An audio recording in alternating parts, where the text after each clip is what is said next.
watching CN2 News, your South Carolina hometown news. A group of volunteers working hard to spruce up this house behind me where women in need stay. I'm CN2's Renee O'Neill with why they drove from hours away to make a difference. Unless you have a time machine, you're probably not seeing too many cars like this every day.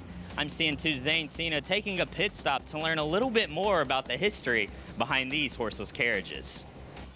And from the Carolinas to Pennsylvania, Virginia, and Illinois, there's not many places this coach will not go to find some future Eagles. CN2's Jeremy Winder has more on that in sports. Your news starts right now. Good evening, and thanks for joining us here at CN2 News. I'm Laura Bree Monday, coming at you with a view from the Draper Wildlife Area, and we'll explain that a little more in the show. But first, our top story tonight. It is described as the largest grant the United Way of York County has ever secured. The agency has received $500,000 from the United Way Association of South Carolina to give out funds for programs related to housing stability. The United Way has allocated this money to the city of Rock Hill, which then in turn it to CASH, the Catawba Area Coalition for the Homeless, to support agencies located within York County to help those negatively impacted by the COVID-19 pandemic. York County agencies can apply for funding up to $25,000 to help in providing financial assistance and housing stability services to eligible households. One organization in Rock Hill that works to get women and children back on their feet and back to stability, the Lifehouse Women's Shelter, the Lifehouse Women's Shelter, that is. In just the last 4 weeks, the nonprofit has helped 3 women transition out of the shelter and into a more permanent home. On this Thursday, a group of volunteers traveling several hours to keep the shelter in tip-top shape as it continues to serve those in need. CN2's Renee O'Neill bringing us more on their mission to make a difference. We've been pressure washing the building here, just getting it looking tidy and hospitable. And then out back here, we're just putting down some mulch. We raked out all the old stuff. There was some trash and just some old leaves. For Associate Pastor Riley Lynch with Bush Baptist Church in Alabama, Rock Hill is like a second home. This has been cool for me to bring people that I love from our church up here to a place that I love and people I love, and just have that connection. That's why he and members of his church felt led to pack up and come to the city to make a difference where it's needed the most. And we said, put us to work wherever we're needed. With partnership with Park Baptist Church, Pastor Lynch and his team, big and small. We are helping, serving people, and we're trying to follow them to Jesus. Are sprucing up the Lifehouse Women's Shelter, a home that gives women and children a place to live as they work to get back on their feet.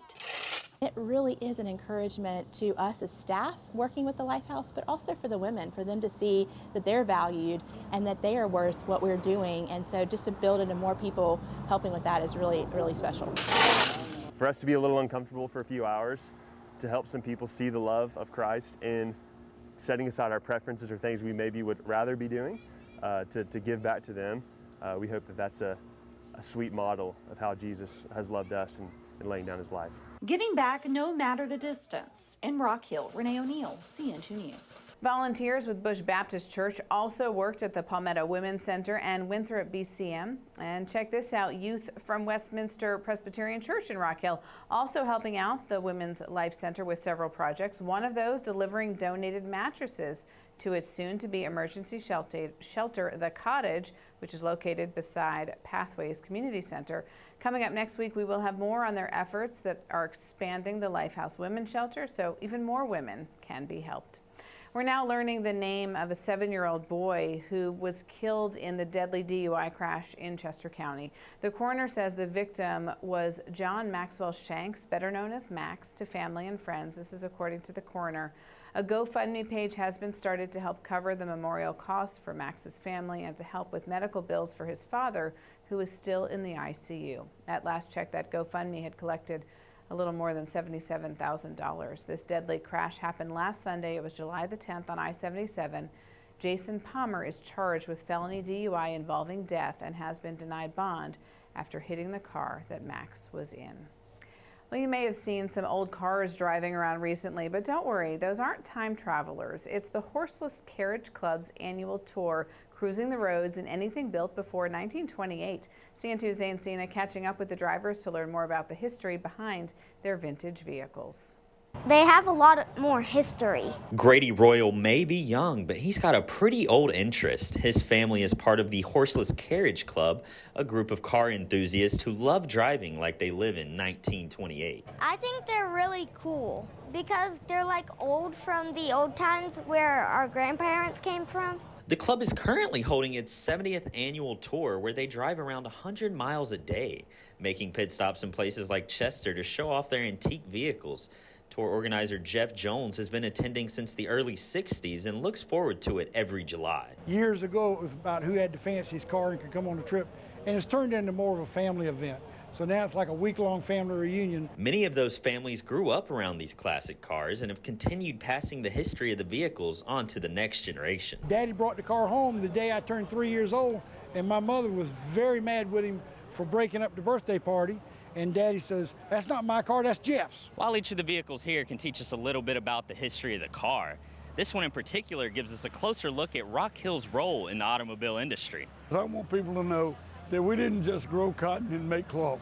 At one time we knew how to make automobiles, and this was the first company to build automobiles in South Carolina. Paul Inario tracked down the 1920 Anderson convertible in California and brought it back to the town it was created in to live on as an artifact. It's under the protection of the federal government. It's considered a national cultural artifact. Although Anderson Motor Company no longer produces cars in Rock Hill, the 12 cars still in existence help remind us of the city's history. In Chester County, Zane Cena, CN2. Very cool. If you have not been lucky enough to catch a glimpse of the horseless carriages in action and you really want to see them, there is one more chance. The tour will be parading through the downtown Great Falls area tomorrow, Friday at 9:30 in the morning before returning home with their owners until next July. Well, here's our latest Elite Air and Heat picture of the day. With this being what's called kitten season, the Humane Society sharing another load of kittens was dropped off. They took to social media at the beginning of the week saying that their kennels are full. They could not accept any more kittens, adding their fosters also had multiple litters. But thanks to that post, they say they got an astonishing amount of donations. So a big thank you from the Humane Society, who also adds that those donations make bad situations much easier. Welcome back to CN2 News. Christmas in July. That's the latest fundraiser for Pilgrims Inn. Guests are encouraged to bring school supplies for the upcoming year. You can celebrate the Christmas season this Friday at Slow Play Brewery with music, food, and there'll be a raffle for an Amazon TV to help raise even more money.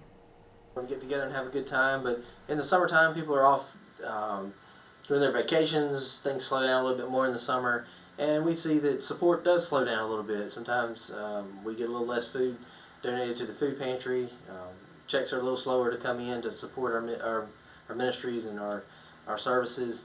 So it's a little bit of both, trying to get a boost here in the summertime.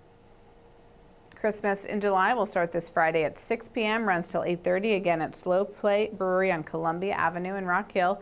Make sure to drop off a backpack of school supplies as well.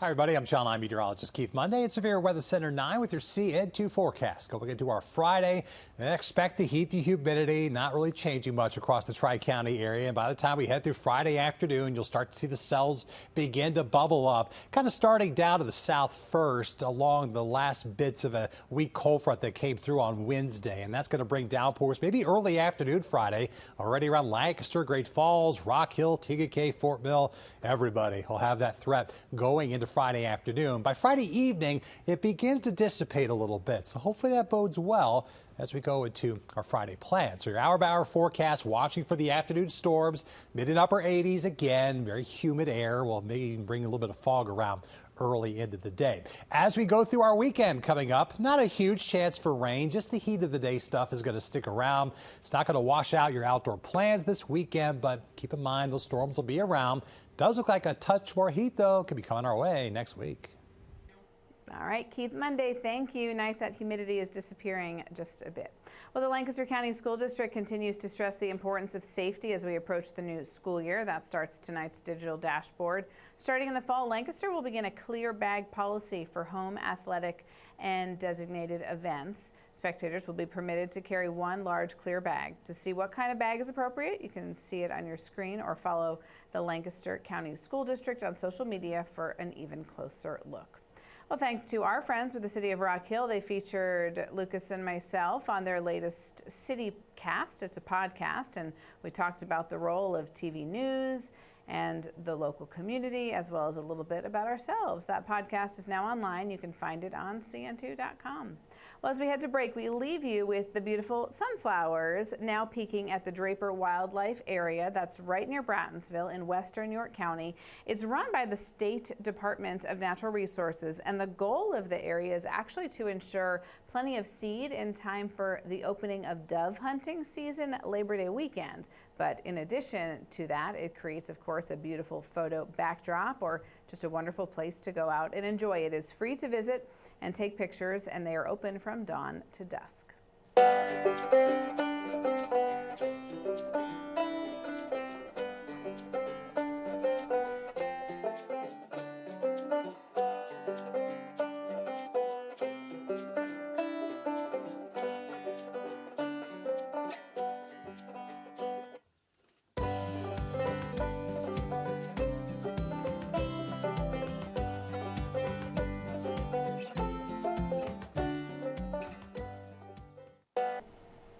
Welcome back to CN2 News. One of historic Brattonsville's biggest events, the Battle of Huck's Defeat, taking place this weekend. CN2's Renee O'Neill will join us from Brattonsville as we go back in time for the battle. We are here with Kevin. Kevin, how are you today? I'm doing great. I'm glad you're here. We are glad to be here as always. Kevin, for people who may not know you here at Brattonsville, what do you do here? I'm the site manager and a guy that dresses in historic clothing on occasion. Yes, so we're talking about the Battle of Huck's Defeat coming up this weekend, July 16th, 17th. What is this and why is it important to come out? Well, it's one of our favorite events. You'll come here and you'll see people dressed in historic clothing, military reenactors, portraying the Battle of Huck's Defeat and other battles. And Battle of Huck's Defeat is important because here in 1780, a group of local militiamen beat British troops. And that was a big motivator for the rest of the state to take up arms and really beat the British. So it starts here. And so we honor that at Huck's Defeat here. And they fought in July, so we do our event every year in July. Okay, and talk about where we are. You know, this kind of is the scene. You'll see those fences a lot when you are at taking part or watching the Battle of Huck's Defeat. Talk about where we are. Yes, we're at historic Brattonsville, and the battle you're going to see, there'll be fences like this. There's a building that'll be around, open fields, and a lot of reenactors in historic clothing. They'll be firing muskets, activities like that, people on horseback, cavalrymen, and we do two battles. We do one on Saturday. That's the Battle of Huck's Defeat. On Sunday, we're going to do a new one this year. It's called the Battle of Hills Iron Works. Hills Iron, right here in York County. They made iron and also made cannonballs for the Patriots. Wow. So we've never done that battle before. It's an important battle, and so we're excited to present that to the public on Sunday. And talk about the importance of that battle. Well, that's another one. That's an example where the British were successful. They burnt down the ironworks. They stopped that manufacturing. So that was an example of how the British were taking over this area, really gaining traction. They come to Brattonsville, and they come to this area in 17 of some reason. That all changed. They start losing battles and gain momentum. When you win a battle, you're like more and more, and people come to your side. And South Carolina was a hotbed of American Revolution fighting, and ultimately successful to beat the British. And talk about what goes into planning these kind of events, and who are the people that are a part of the reenactments? Oh, this event, we plan this for months ahead because it's an important event. It's complex. So we'll do things like we recruit reenactors, invite them to come because it's hard to have a reenactment without reenactors. Exactly. Or everything, organizing, making sure our fields and battlefields are prepared.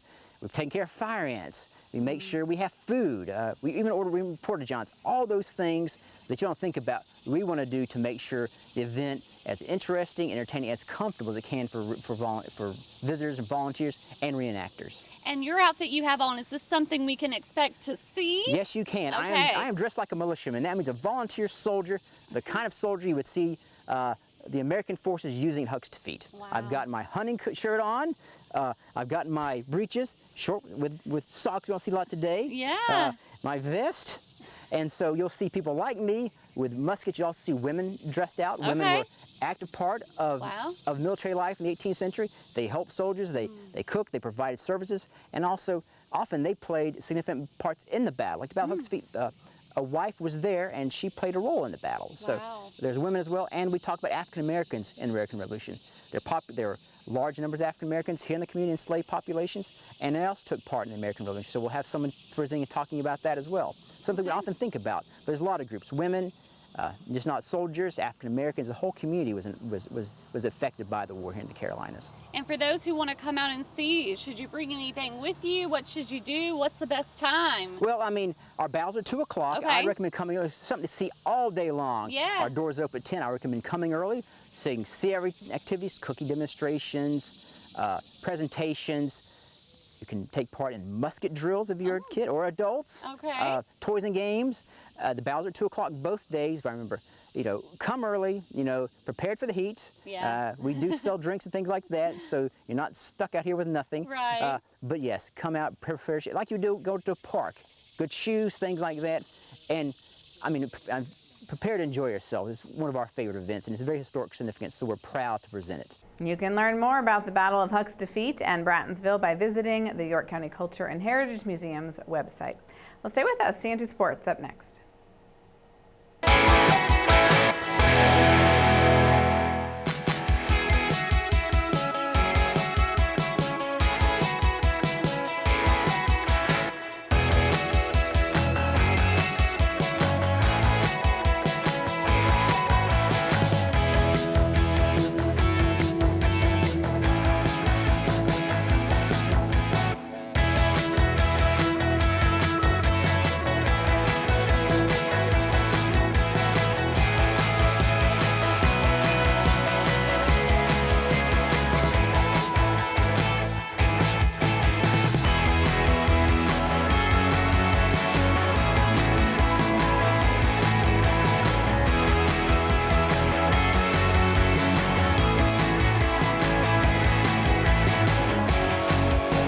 CN2's Hometown Tourist is brought to you by Champion Services. For all your home improvement needs, trust the proven experience of Champion Services. To see a list of residential and commercial services, visit championservicesinc.com.